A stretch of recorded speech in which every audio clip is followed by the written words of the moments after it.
பிரதமர் வேட்பாளர் முன்னிறுத்துவதற்கான ஏற்பாடுகள் எல்லாமே அவங்களுடைய டீம் எல்லாமே செஞ்சுட்டு இருக்காங்க. தமிழகத்திலிருந்து ஒருவர் பிரதமராக வேண்டும் என முதல்வர் விஜயை மேற்கோள் காட்டி அமைச்சர் ராதவர்ஜுனா தெரிவித்த கருத்திற்கு காங்கிரஸ் அமைச்சர் ராஜேஷ்குமார் கருத்து தெரிவித்துள்ளார். ராதவர்ஜுனா பேசுறப்ப தமிழகத்திலிருந்து ஒருத்தர் வந்து பிரதமராக கூட்டணி கட்சியா அதை எப்படி பாக்குறீங்க?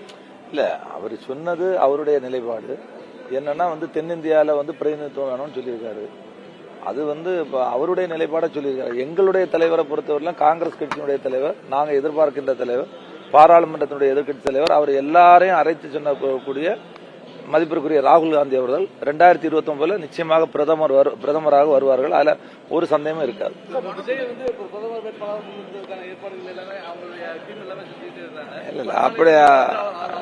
இல்ல, யூகத்திற்கு எல்லாம் பதில் சொல்ல முடியாது. இப்ப சிறப்பா ஒரு லஞ்சம் வாங்காத, ஊழல் செய்யாத ஒரு அரசு தமிழ்நாட்டில் இருக்கு.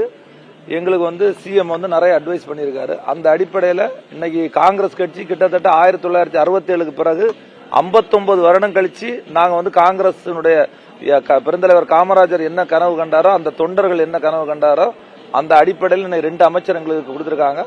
நாங்க கூட்டணியோடு இணைந்து மக்களுக்கான வளர்ச்சி திட்டங்களை கொண்டு வரதான் எங்களுடைய இலக்கு.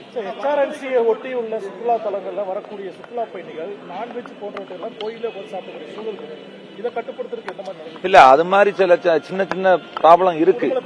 இல்ல இருக்கு, அதெல்லாம் நாங்க முறைப்படுத்திட்டு வர்றோம். ஏன்னா அதுதான் ஏற்கனவே சொன்னேன், இந்த சுற்றுலாத்துறை என்பது எங்களுக்குன்னு தனியா இடம் கிடையாது. சுற்றுலா அங்கங்க நாங்க டெவலப் பண்ணி அந்தந்த